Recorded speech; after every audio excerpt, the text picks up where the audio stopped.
Now, more general situations will correspond to the tests of simple versus composite hypothesis or composite versus composite hypothesis. So, to handle such situations, the generalization of Neyman-Pearson lemma was carried out, and using concepts of the distribution satisfying a monotone likelihood ratio property, there were uniformly most powerful tests for certain hypotheses, certain composite versus composite hypothesis or certain simple versus composite hypothesis. And even then, for there were situations where when we have nuisance parameters and we do not have the uniformly most powerful test.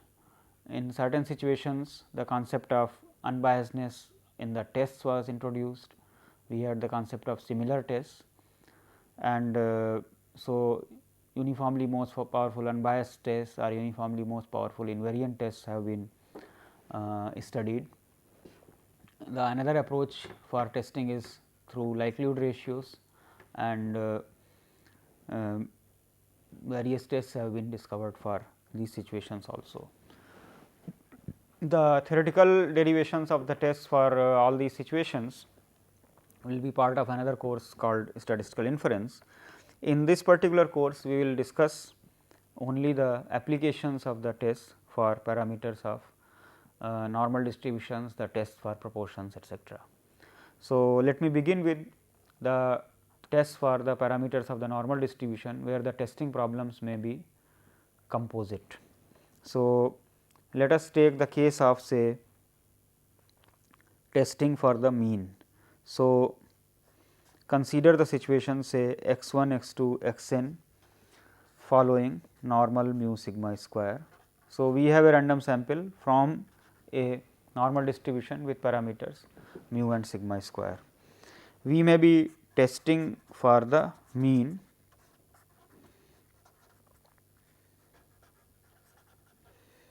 mu. So, there may be two cases. As in the case of confidence intervals, we have the case when sigma square, that is variance sigma square, is known or unknown. So, if the variance sigma square is say known, say sigma square is equal to sigma naught square, or we may take without loss of generality is equal to 1. Without loss of generality, you may take it to be 1 also. In this case, now let us go back to the application of the NP lemma. What we have observed here, that the test function is based on the value of x bar. We have considered the testing for normal mu 1 when mu is equal to say mu naught and against mu is equal to mu 1. So, we also observed that if mu is less than mu naught, then you reject for larger values of x bar. When mu is naught is greater than mu 1, then you reject for the smaller values of x bar. So, that gives rise to the general situation such as say h naught mu is less than or equal to mu naught against h 1 say mu is greater than mu naught.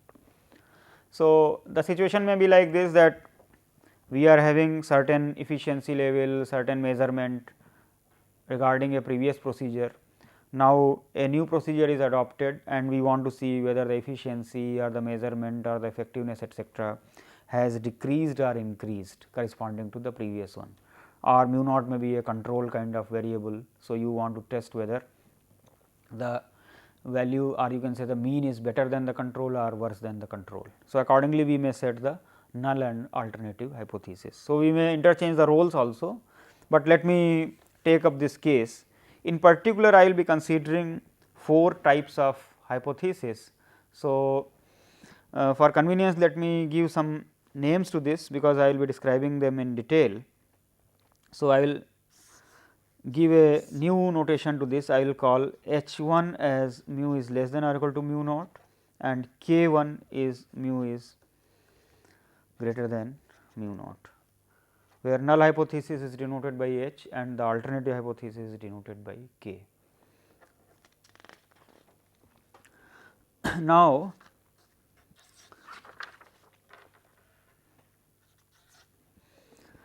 we have already seen that the test function is dependent upon the value of x bar. So, the test will be, so there will be various situations. In this particular case, we have uniformly most powerful test. Since we have not introduced the concept of uniformly most powerful or uniformly most powerful unbiased, I will not be utilizing this terminology here.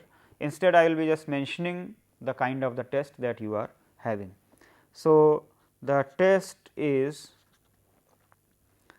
reject H naught if root n x bar minus mu naught.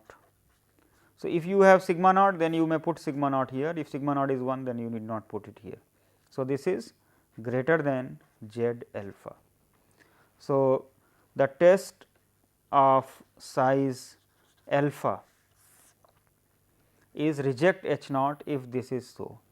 Once again, whether you will include equality here or not does not make any difference, because the size does not change, because x bar is a continuous random variable. In fact, this random variable under H naught is having a standard normal distribution, and that is why the probability point of the distribution has turned out to be as a z alpha point.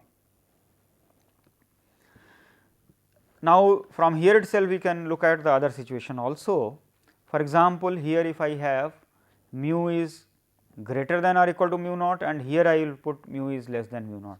So, accordingly the situations can be altered here.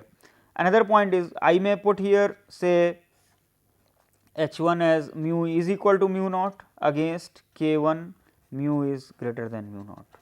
Will the test change? The test will not change, because what we are testing is whether the value of mean is less or more. In the null hypothesis it is less, in the alternative hypothesis it is more. Only the relative position is important, but that is determined by the test statistic, or you can say the test function, because the value of the control is utilized here. So, whether you say mu is less than or equal to mu naught or mu is equal to mu naught does not play much role here in the test function. The test function will remain the same.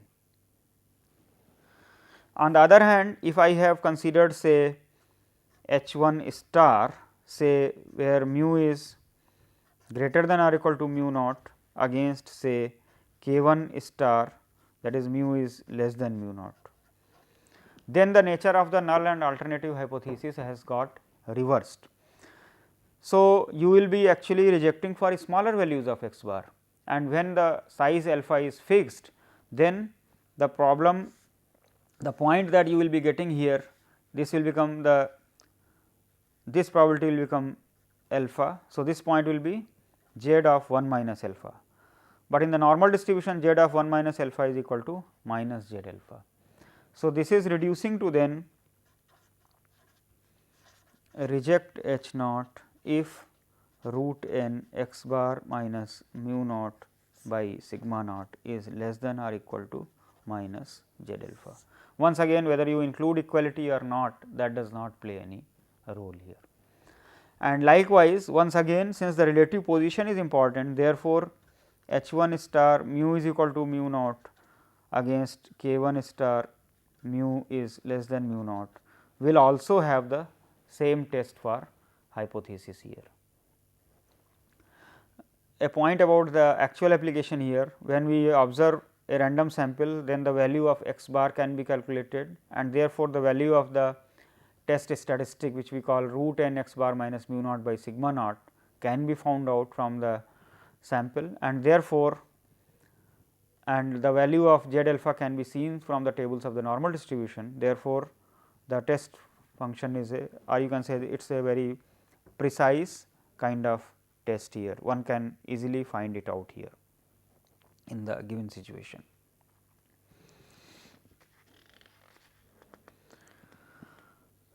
Now, we may have a situation of different type. For example, we may like to test, let me give another name, say H 2 mu is equal to mu naught against say k 2 mu is not equal to mu naught. Now, this kind of situation occurs, for example, we are looking at the error in the measurements.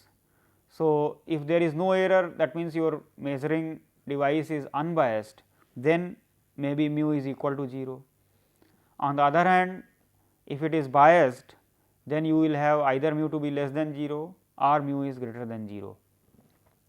Suppose we are completely unaware of whether it is biased or unbiased. So, we may not like to test whether mu is greater than 0, that is over biased or unbiased. We do not have any interest in under estimation or over estimation. So, we simply want to know whether it is biased or unbiased. In that case, a test statistic of this form will be, or you can say a test function, a null and alternative hypothesis of this nature will be framed. So, of course, from the theory of testing of hypothesis, which is a generalized Neyman-Pearson lemma etcetera, applications of that, we get a uniformly most powerful test here. Once again, let me not utilize this terminology here. So, here what happens that you are going to accept, let me write another one which is parallel to this, something like saying mu 1 is less than or equal to mu less than or equal to mu 2 against k 3 when mu does not belong to this interval mu 1 to mu 2. If we see, actually there is not much difference between the hypothesis H 2 versus K 2 or H 3 versus K 3 as far as the theory of Neyman-Pearson lemma is concerned, because all that we are concerned about is the nature of the mean here. So, for example, here you are saying mean lies in a range and against mu does not lie in that range. So, here we are saying it is equal to a value or not equal to a value. In a sense, actually this problem is a generalization here, because in place of one value, if we say a small range, we say we are permitting a variation from say minus 0.5 to plus 0.5 in the measuring device, then in that case a more practical hypothesis will be something like minus half to plus half against whether mu is having more variability in the measuring device than that. So, likewise the test for both of these will be same, and therefore, the test will be something like you will be rejecting for both large negative as well as large positive values of x bar. So, test function will be reject h naught if root n x bar, especially for this one I am writing minus mu naught by sigma naught is greater than or equal to z alpha by 2. Why this z alpha by 2 has come? Because if we are looking at the probability of the type 1 error here, then you are having rejection in both the regions. So, this point has to be then alpha by 2 and this point has to be minus z alpha by 2.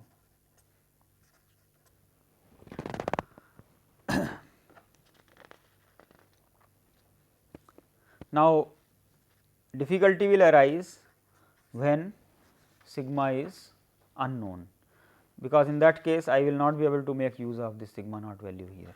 So, in that case what we do, sigma square is unknown. As you remember the case of the confidence interval, the sigma square value was replaced by its estimate, that is s square. So, if we do that, then the test function will be dependent upon a t distribution, because in that case root n x bar minus mu naught by s, that will have a t distribution on n minus 1 degrees of freedom when mu is equal to mu naught is considered to be true.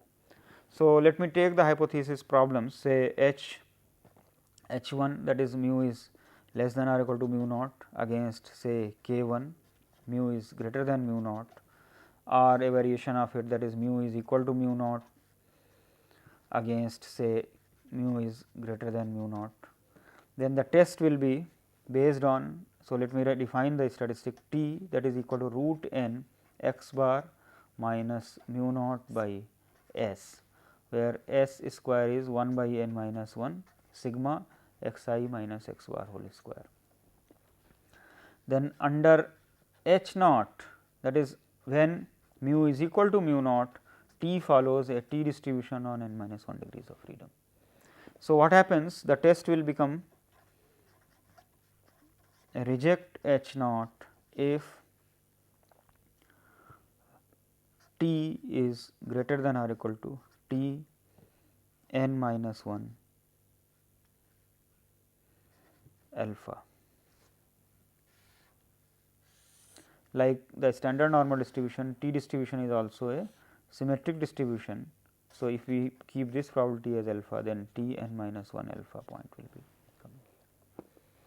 So, when this T value crosses this value, then we reject H naught. So, you can see that the nature of the test has not changed much, because it is still dependent upon x bar.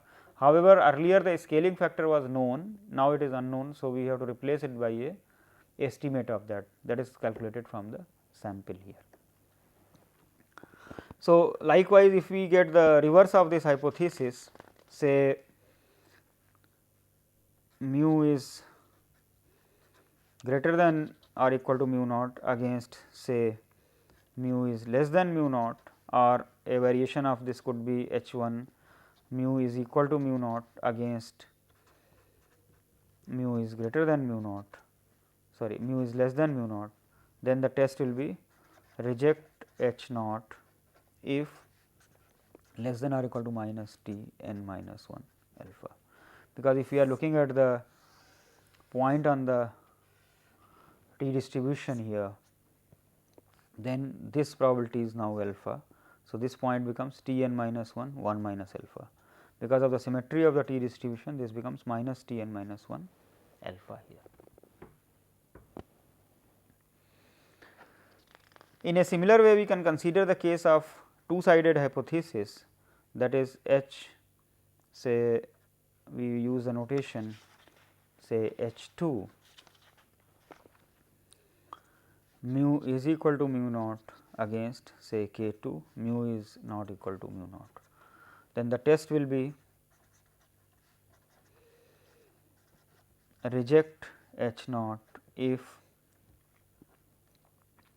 modulus of T is greater than or equal to T n minus 1 alpha by 2. This has happened because now we have the rejection regions on both the sides, and therefore, this probability will become alpha by 2 now. So, this point becomes T n minus 1 alpha by 2, this is minus T n minus 1 alpha by 2.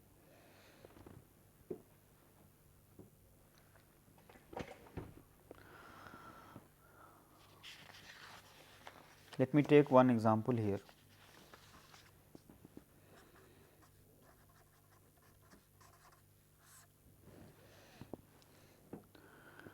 Suppose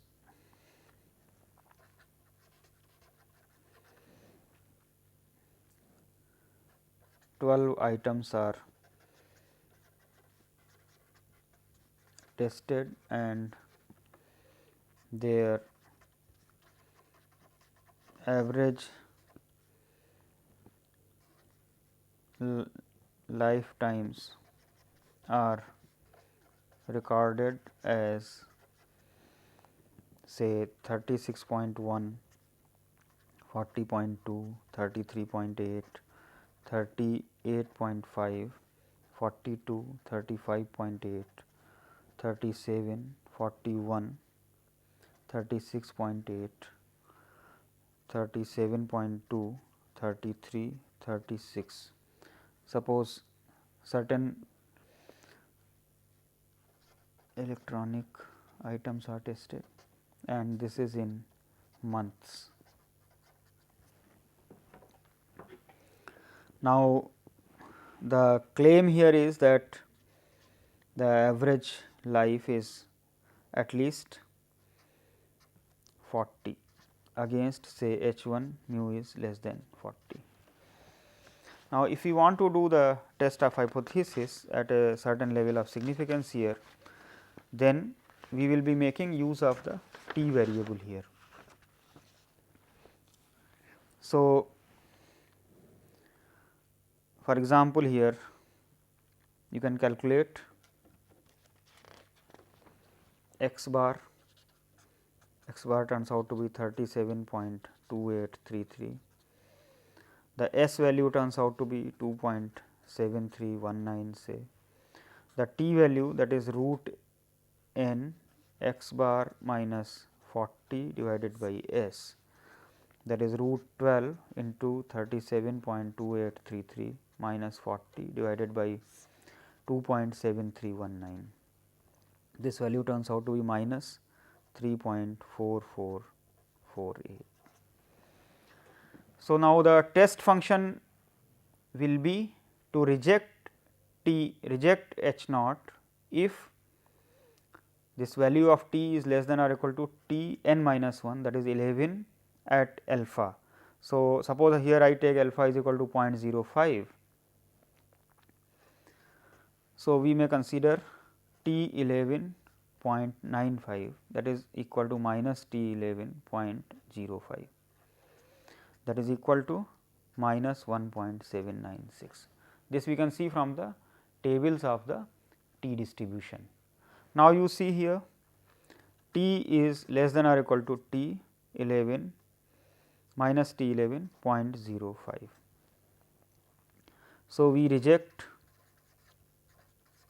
H naught at 5% level of significance. Suppose we change the level of significance to another value, we may take say 10%. Let us see the values of t distribution from. So, in case we decide to modify the level of significance here as say 0.1 or 0.01 etcetera. So, at the t value you can see here, suppose in place of this we make 0.01, then you can see the value of t is 2.718, but this value minus 3.44 is even smaller than that. So, even at say 1% level we will reject H naught. So, now you can see here the manufacturer of the items claims that the average life is more than or equal to 40 months, but his sample that does not support the hypothesis, because you can see from here the values are much smaller. Another point is that x bar is 37, which is of course less than 40, but is it really significantly smaller? So, the answer is yes, because the standard deviation also does not help too much, it is 2.73. So, even with the 12 observations you are getting this value to be pretty high, that is pretty negative value.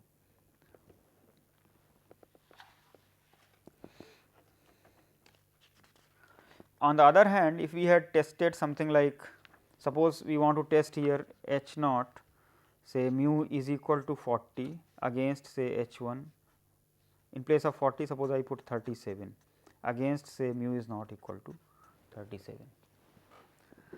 Then if you look at the value of root n x bar minus 37 by S, that is root 12, that becomes 0.2833 divided by 2.7319.